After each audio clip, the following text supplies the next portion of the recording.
So I've always wanted to find that information. And then a wonderful friend, a dear friend who worked at Ancestry said, hey, you ever think about doing a DNA test? What? And so by taking a DNA test, I was connected to family and boom, life changed. Stories That Live in Us is a podcast that inspires you to form deep connections with your family, past, present, and future. I'm Krista Cowan, known online as the Barefoot Genealogist. I've spent my whole life discovering the power of family history, and I know that sharing the stories that live in you can change everything. I have heard about Kevin Giddins for years. We both used to work for Covey Leadership Center decades ago, so I'd heard of him, but I'd never met him. So a few years ago, working at Ancestry, when my producer, Lisa, told me that she knew Kevin Giddins, I was kind of pleasantly surprised by that little bit of serendipity. When Ancestry started doing DNA testing, Lisa approached Kevin, who was adopted, to see if he would be interested in using DNA to help find his biological family. And I got to help a little bit with that journey of discovery. In this episode, I sit down with Kevin and his daughter, Camlyn, and we have a conversation about that journey. I'm so excited for you to hear this conversation I had with Kevin and Camlyn, not just about their journey to discover biological family, but also the really deep spiritual lessons and connections that they have been able to make with the ancestors. Today, I have with me Kevin and Camlyn Giddins, father and daughter. And I'm so glad you're both here. Thank you for coming. Well, thanks for having us. I'm excited. I appreciate your invitation. Yeah, absolutely. So I have been privy to your story, even though today is the first day we've met in person, because I worked with a woman who helped you on this journey of discovery. But I'd love to dive into that a little bit more. Before we do, however, I'd like a little bit of background. So Kevin, you were not raised with your biological family. Would you like to tell us a little bit about that? Yeah, I'm the product of New York foster care system. And I was never legally adopted for a lot of various reasons. But growing up in the foster care system, I always longed to find out who my family was, even though I had a wonderful foster family. The Joneses were great, and I really consider them still my family. But I always longed to find out who I really was, who I really belonged to. Growing up, to find people who look like you was very important. And so I was very fortunate to have a great friend help me to find my family. I love that. So you were raised with the last name Jones. Correct. When did you always know that Giddins was your biological last name? Yeah, it was an open adoption. As far as, when I say open, I always knew that I was adopted or a foster child. And I always knew that Kevin Giddins was my name, but I grew up as Kevin Giddins Jones. Okay. And then when I became college and, traveling the world and have to get a passport with my legal name, I switched to Kevin Jones Giddins. What was it like? What was the impetus to want to actually make the discovery about who specifically your biological family was? Like, was there a moment that made you kind of say, "Oh, I want to make this journey"? I think 5 years old, 6 years old, and you're seeing other kids have family, as I mentioned, family and brothers that look like them. And my mother was wonderful. She had fostered over 35 kids. Wow. So if you can imagine living in a home where every few months you have different brothers and sisters coming in and out like a revolving door. I had white, black, disabled, you name it. I grew up with that. But can you imagine, it was great to be in a diverse family, but always longing to say where I belong. So I've always wanted to find that information. And then a wonderful friend, a dear friend who worked at Ancestry said, hey, you ever think about doing a DNA test? What? And so by taking a DNA test, I was connected to family and boom, life changed. So you took a DNA test, spit in a tube. Yes, right? ma'am. That's the way that it all started to unravel. Yeah. When you first looked at your results, did you share them with your family? Did you have some kind of an immediate reaction before any actual discovery was made? I think it was like, if you saw the movie Ratatouille, I just stopped, and all of a sudden I left my body, and I was listening to my friend give me a debrief of my results. And I was learning, as she was sharing it, I was seeing myself go back to New York go back to Africa, go back to the beginning of the world. I just saw myself transitioning to these periods, and it was surreal. It was an out-of-body experience. Yeah, that stuff is in you, but to actually see it in print is a different experience, right?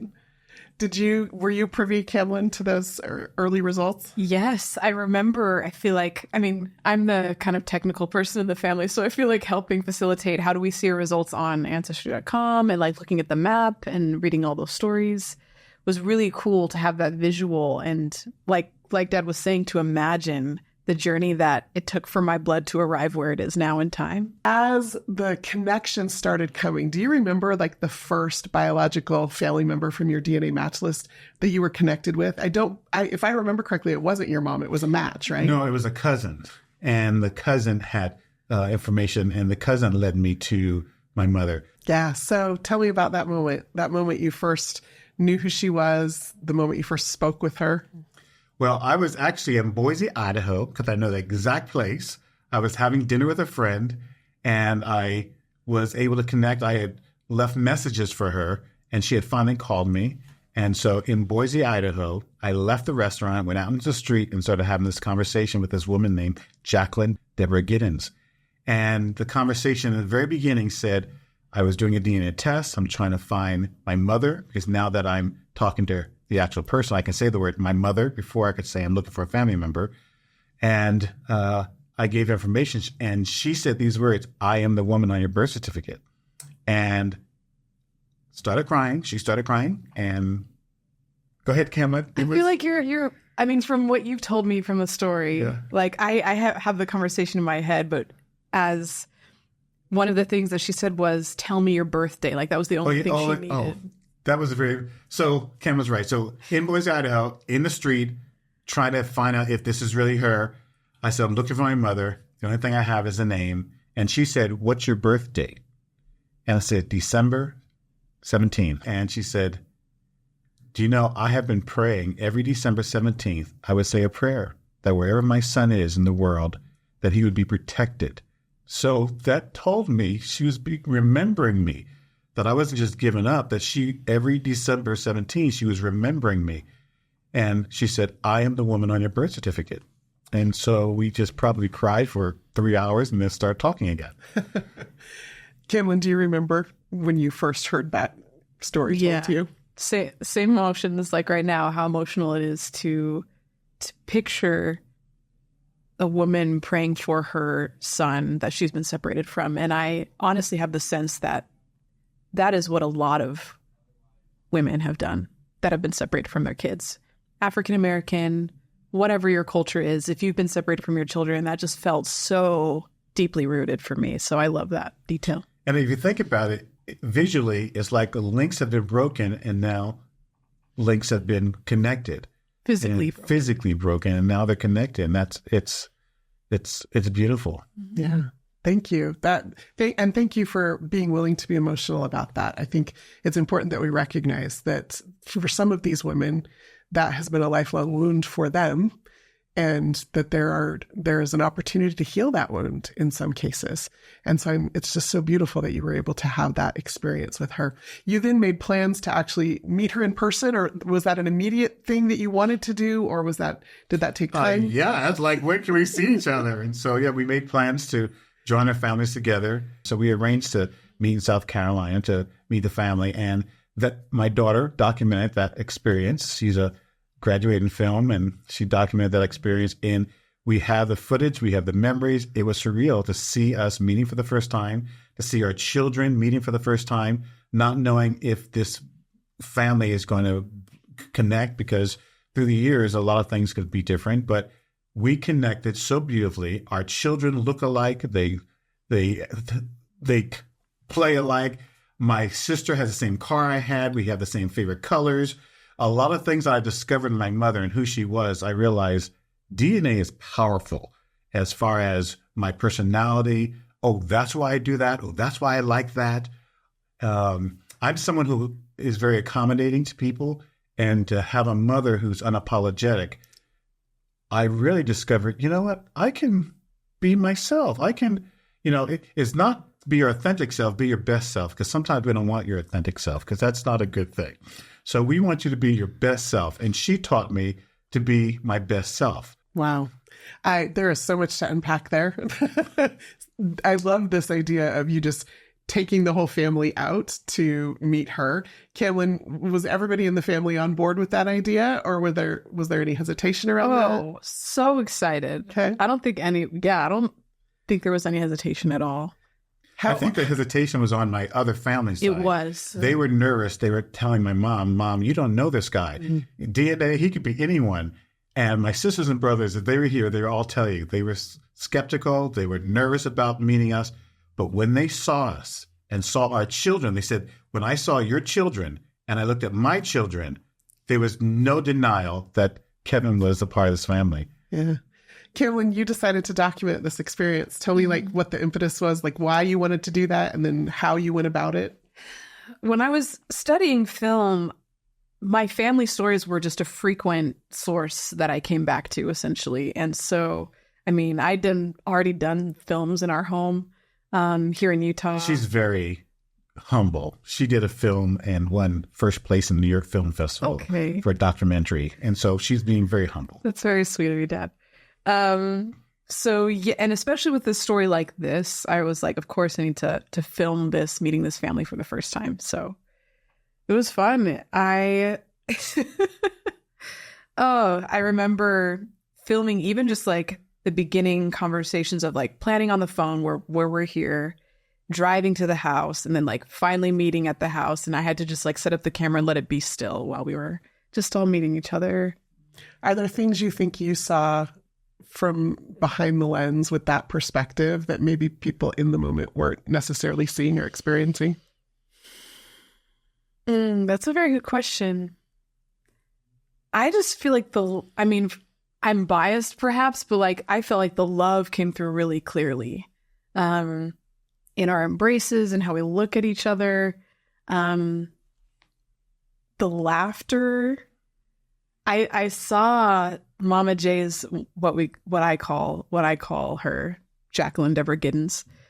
Just I see shots of her giggling like a child, essentially, and capturing things like that. So it's an audiovisual journal now. And when I go back and watch it, I can notice something different, or maybe at that time in my life, I'm in a different place and I need a different piece of knowledge. And so something else will come up, just through talking right now, other things or other life directions are kind of coming from reflecting, right? My intention was never even really to share it with the whole world. I was always doing it for us to see ourselves and for me to see myself. It's a tool for understanding. And so I don't think it was nervous. What I got out of it was seeing again where we come from.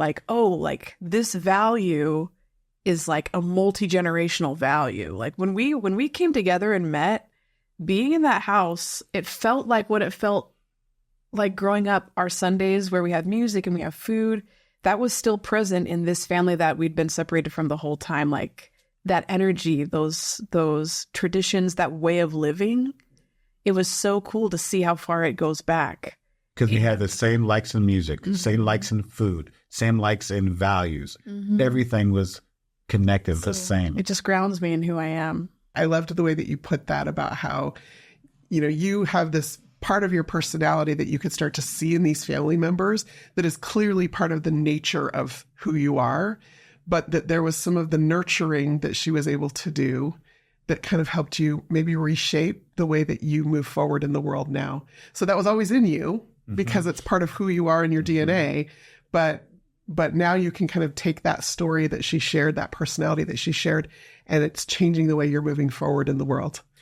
Definitely it's changing the way, life is beautiful. It really is. And it's short, but we should live it. And one of the things that she taught me in some of the gaps that she had in her life, some of the places that she wanted to travel, she was not able to travel. Some of the things she wanted to do, she was not able to do.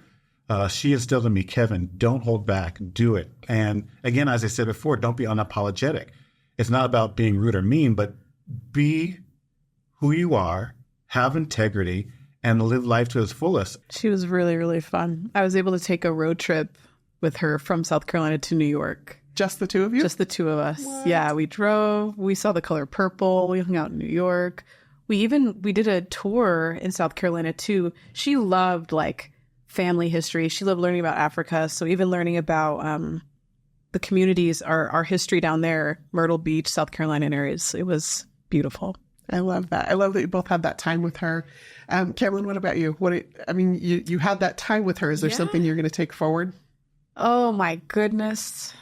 So I'm wearing her ring actually. I couldn't believe that she gave it to me or left it to me when she passed away. There's a J on it for Jackie and Jesus because she's Jesus woman, essentially.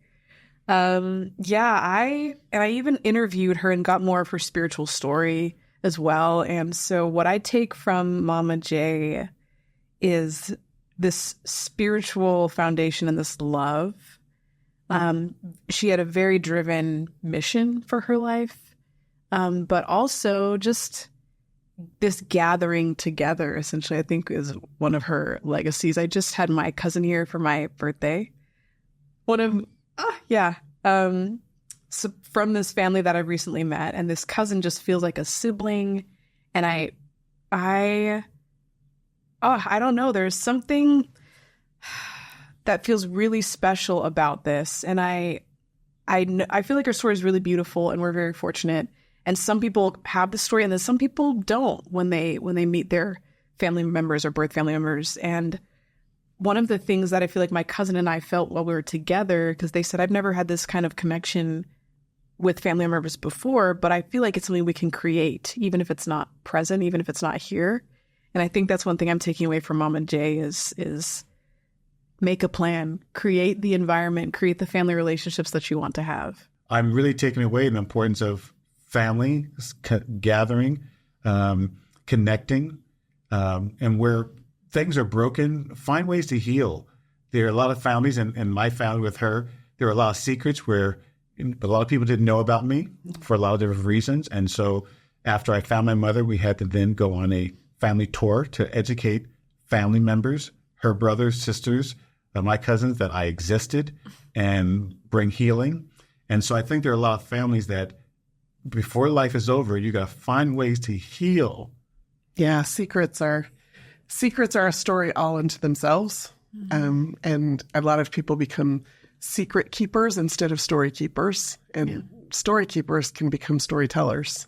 Mm-hmm. And I think that's important that we share those stories with each other. To be able to go and share a story that was probably rooted in a lot of shame for her, but there is healing in that. I think there are things that our living family members can teach us if we open up and share, like both the light and the shadows and the mistakes and things we're learning or working on. And then I often think and call out to ancestors who have lived before to keep teaching me, speaking to me, guiding me. And so yeah, they still live. Helpful. Yeah. They live in us and sometimes through us. Yeah. We all have different mediums we share stories. You use film, I use podcasting. Mm-hmm. Some people journal. Some people, I hope, just sit around the dinner table and share those stories with their children. But the sharing of the stories, whatever medium you choose, that's where the power is. And well, I think the power also is in history is told by conquerors. And the question is, tell your story so that you tell your own story. Don't allow other people to tell your story. Whether you're a mom, a dad, a brother, a sister, what is your story? And you be the one to decide what your story is versus someone else telling your story. And I'll add that I feel like this experience has also shifted the conversations that we have. Like the questions that we ask each other are way more in depth about our inner world or what is this experience like, much like the questions you're asking on this table. But like, can you imagine what would it be like if families just talked like this on a regular basis about what's happening in our internal world? So that was a big why you make the decisions you make. Yeah. Where you're moving forward to in the world. Yeah. What do you dream of? Yeah. Now that you've been on this journey, now that you've collected these stories, I'd love to hear from each of you. Camlyn, maybe we'll start with you. What you hope for the future now that you have this behind you? I hope that I and my family members can continue to like create this feeling, this feeling of connection and love, and it just expanded. Now that we know it's possible, like what is it like to nourish this and for it to grow even more? Whether Mama J is here or not, family members are always change is always going to happen. We're always going to lose people, but that doesn't mean we need to lose this connection. Yeah, thanks. Kevin, what about you? One of the things I hope back in the day when they kept slaves separate on different plantations for a reason, because if they were to unite and communicate, they become very powerful. But think about that in the family. If families were to unite and communicate, we become very powerful. I ask my children all the time, my friends, how is your world? How's your world? I hope that as we move forward, the legacy that I can leave behind, that Mama J left for me, is the importance of continually coming together and communicating, talking, sharing stories. How was your world day at school? How's your world now? Because as you ask those questions, there could be links of, oh, granddad did that. Oh, grandma had this experience. Here's how they dealt with it. Not that my world has to be the same as yours, but I think we can discover not only who we are, but where we want to go, what our goals are, what our aspirations are. I think for anyone listening, one of the things that I would love to share is that there are people in your family that are missing, that are either hurt, feel alone, and by doing your history, discovering those family members, you're bringing people out of obscurity, bringing those people who are hurt, healing. And so I would just want to tell all those who are listening is genealogy is not just for old people who are retired now and doing genealogy. It's for all of us finding family members who may be missing, feel alone, because they will give you power. They will in turn give you power, give you strength, give you insight into who you are and where you're going. And so I'd say genealogy is really about finding your family, finding your DNA, finding who you are, finding those who are alone.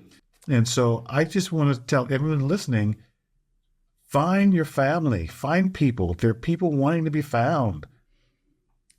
And the work is bigger than that. It's a lot. And I don't want this to overwhelm folks, but like there are people missing, but even the physical people present can be missing if they don't feel like they can express themselves because you haven't created a culture where you're communicating. I'm a really different person than who I was 8 years ago when we met Mama J. I'm changing a lot from our family traditions and who we are. And that change, like there's potential of disconnection there, right? But because of the way that we communicate, I'm still here. Mama J created a table for us to go. Yeah, that's a big thing in the African-American community. Come together at the table and create the table. She's allowed us to create a beautiful table, to come around, sit down, eat food, play music, have fun. What she also did is reinitiated the joy of playing cards. Mama J loved spades, and that is something that a tradition that has now been passed down, that we come together. Every time we come together as a family, we eat, play music, and play cards. That is our family thing. I love the family culture you've created, both the culture that you brought to this moment before meeting Mama J, but also the way you've just folded her and her traditions into your family. And I love that this idea that this going forward with that means people continue to be seen and they continue to be heard.